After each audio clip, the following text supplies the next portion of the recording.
السلام عليكم ورحمة الله تعالى وبركاته ወንድሞችና እህቶች እቺ አጭር ፕሮግራም ወሳኝ ጥያቄዎች የሚመለሱባት ፕሮግራም ናት ዛሬ አራተኛ ፕሮግራም ላይ ያለነውና ዛሬም ከዒባዳ ጋር የተያያዙ ጥያቄዎችን ነው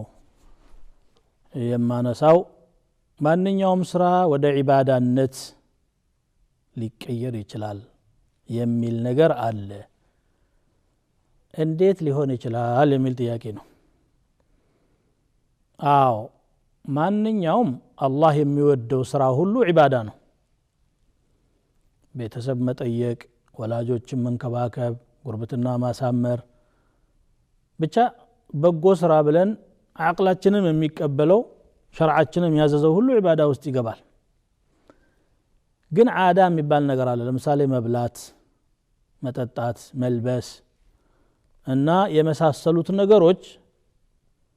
እነዚህ በመሰረቱ ዒባዳ አይደሉም ግን ወደ ዒባዳነት ተቀይረው ثواب የሚያስገኙበት ሁኔታ አለ መቼ ካላችሁ ለዒባዳ ወይም ደግሞ ለኸይር ነገር ማገዣ የተጠቀምንባቸው እንደሆነ ለምሳሌ ሰውየው ምግብ ሲበላ በልቶ ለኸይር ስራ መስራት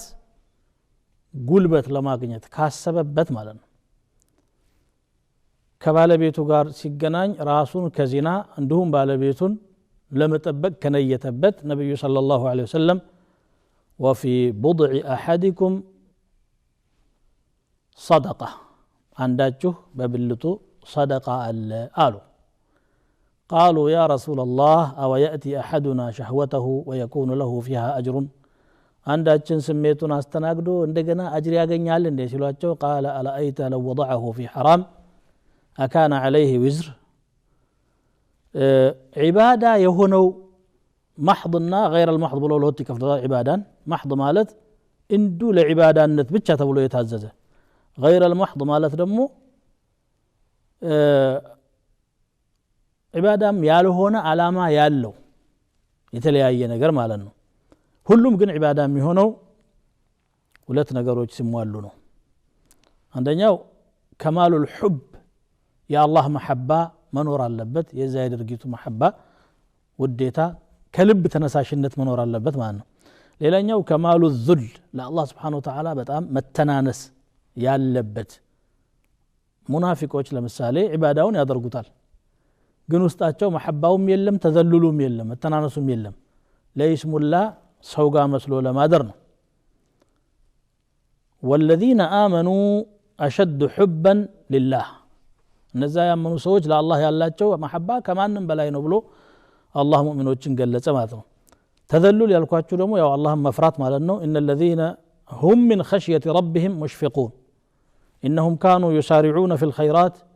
ويدعوننا رغبا ورهبا وكانوا لنا خاشعين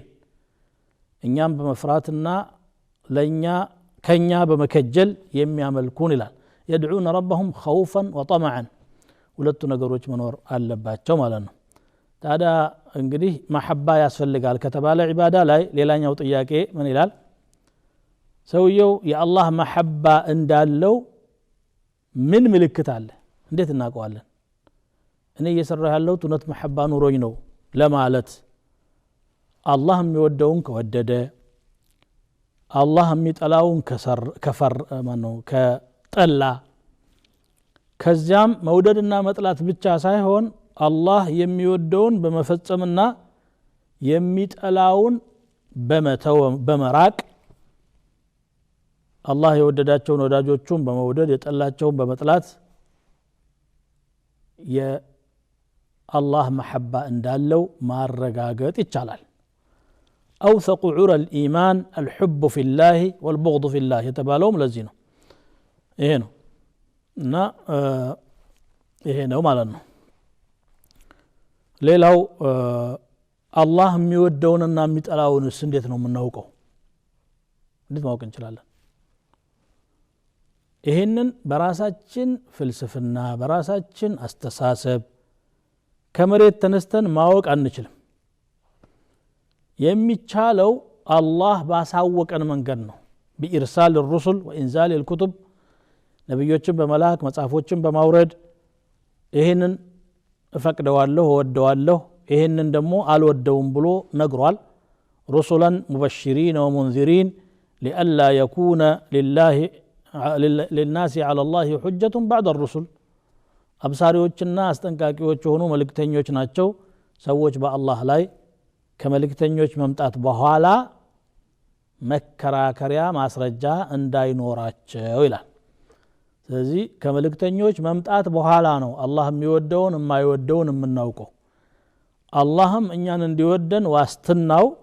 ነብዮችን መከተል ነው ቁል ኢን ኩንቱም تحبون الله فاتبعوني يحببكم الله አላህን የምትወዱ ከሆናችሁ እኔን ተከተሉ አላህ ይወዳችኋል ይላል